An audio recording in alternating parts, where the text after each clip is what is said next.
Será sepultado às 10h30 da manhã desta quinta-feira no Cemitério da Saudade o corpo de Fredson Adriano Matos Padilha, 33 anos de idade. Ele morreu na madrugada desta quarta-feira num grave acidente que aconteceu na rodovia do Contorno, ali próximo àquela entrada para o Poço da Ilha, na via expressa da rodovia do Contorno até a via expressa ali próxima ao Poço da Ilha. O Fredson, ele acabou atropelando um cavalo que estava em plena pista da rodovia. Perdeu o controle do carro, um Honda Civic, saiu da pista, foi bater violentamente contra o barranco. Você viu o estado do carro aí, completamente à frente, destruída. Ele morreu no local do acidente. É a quinta vítima fatal em acidentes de trânsito este ano em Marília. E agora a polícia quer saber a quem pertencia o cavalo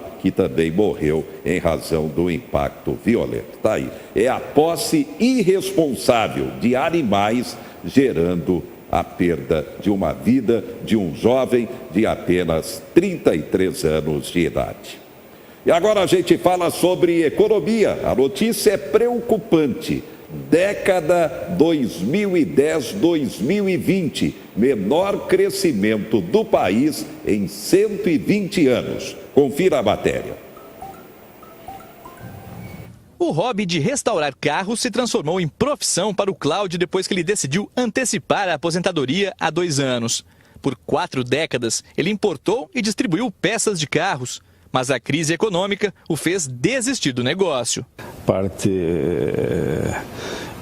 tributária aqui no Brasil é muito difícil e isso atrapalhou bastante.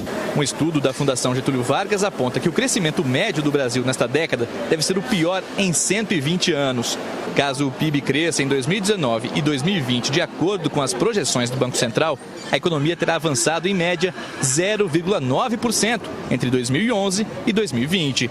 Os números são piores que os da década de 80, que ficou conhecida como a década perdida da economia. Em 2015 e 2016, por exemplo, a atividade econômica recuou 13,5% e 3,3%.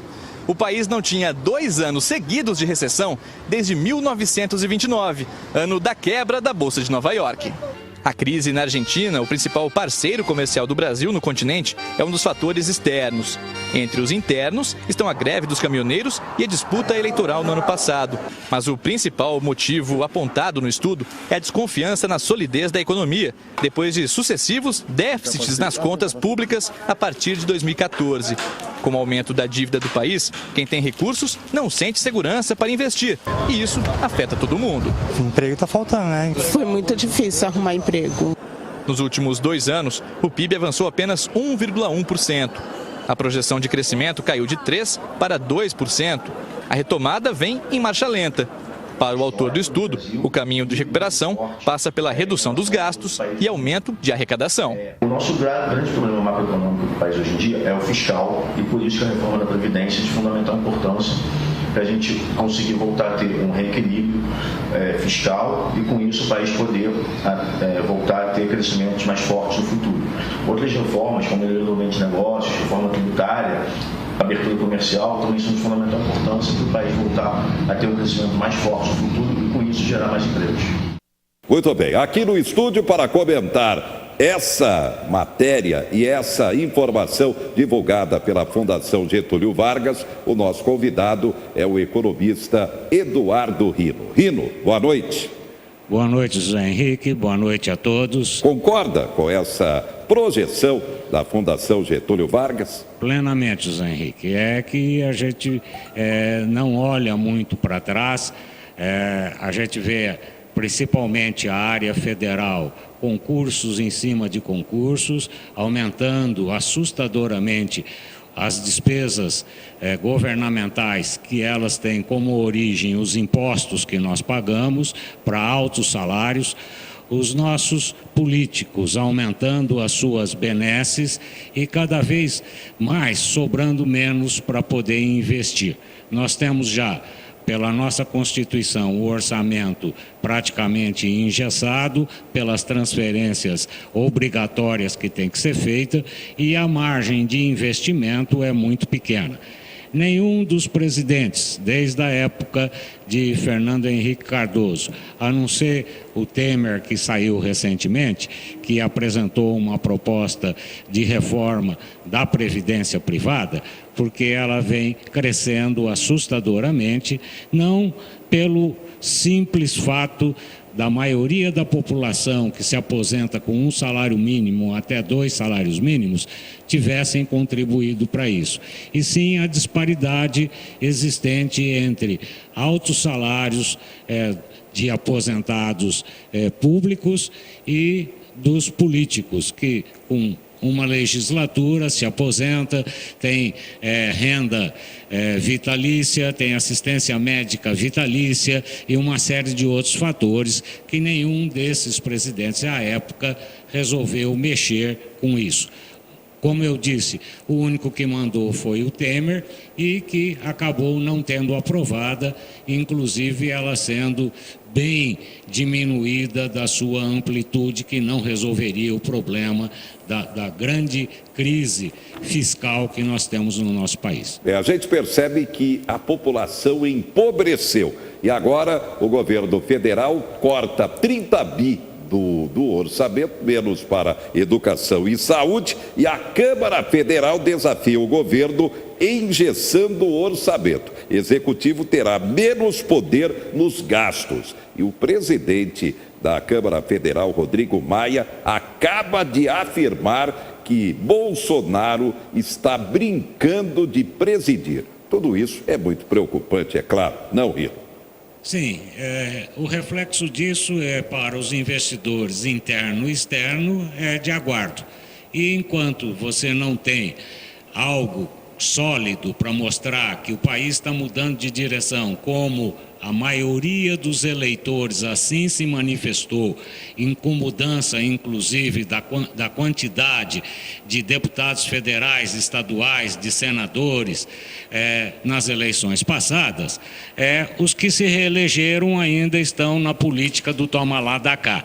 Quer dizer, cada vez em que uma solicitação de emprego para formar os famosos cabide de emprego ou toma lá da cá não acontecem, e pela inabilidade executiva do nosso presidente, a gente vai vendo essas brigas e aí um problema mais sério, que o presidente da Câmara dos Deputados Federais está sendo citado aí e poderá ser indiciado. Bem, o governo apresenta o projeto da reforma previdenciária aos empresários. Vamos até São Paulo, confira a matéria. A empresários, Mourão disse reconhecer as angústias e dúvidas causadas pela reforma da Previdência, mas adicionou que o governo vem buscando clareza em convencer o Congresso e a sociedade. Convencer a população de que eles também têm obrigações e não apenas direitos. Temos que trabalhar isso dentro do nosso Congresso. É um trabalho de paciência e diálogo. O Congresso representa a população brasileira e nós temos que dialogar com eles. Não fugir ao diálogo. Vai levar pedrada? Vai levar pedrada.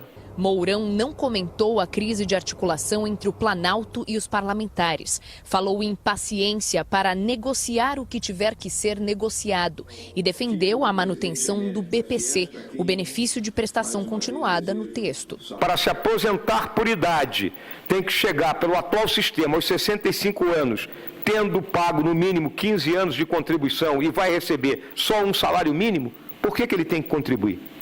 Se ele vai receber a mesma coisa sem contribuir. Então nós temos que olhar isso. Não há mais como sustentar isso aí. Rino, esse apoio dos maiores empresários do país para a reforma previdenciária acaba sendo um peso importante para a meta do governo de aprovar. É isso? Sim, José Henrique, os grandes investidores, e nisso estão incluídos os grandes empresários brasileiros, eles precisam ter uma noção de que o déficit público nosso será reduzido e O maior peso desse déficit público que nós temos no governo federal, estadual e municipal, é a Previdência, tanto federal, estadual e municipal. Havendo essa reforma, não que ela seja o suprassumo, mas ela poderá sofrer alguns ajustes, mas não ser mitigada como foi no projeto apresentado pelo ministro Temer no último ano seu de presidente da República. E com isso, não a ocorrendo, nós não temos perspectivas de investimento, e aquilo que nós observamos ontem na mídia e hoje também, para X cargos de emprego em São Paulo, você tinha lá um batalhão de pessoas que às vezes não tem o que comer, não tem como ir para lá para pagar uma passagem, para tentar uma entrevista ou deixar o seu currículo. Nesse período todo que eles estão desempregados, não se atualizaram.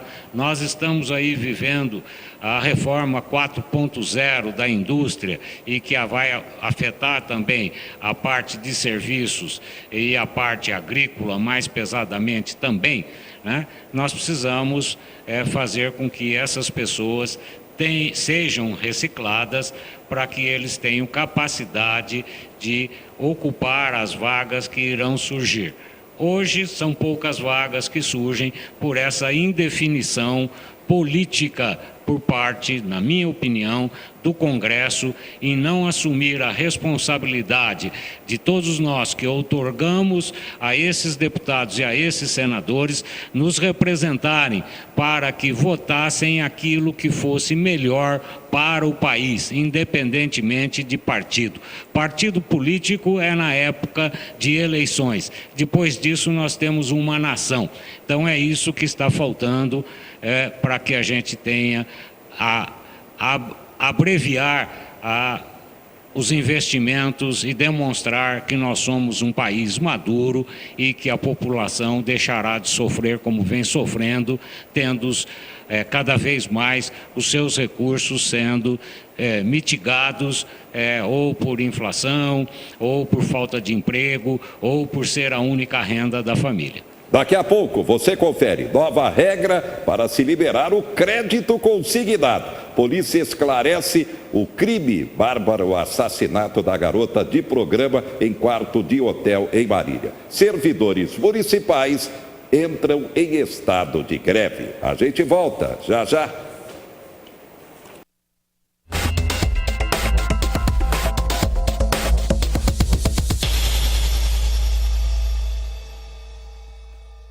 Com experiência no mercado da construção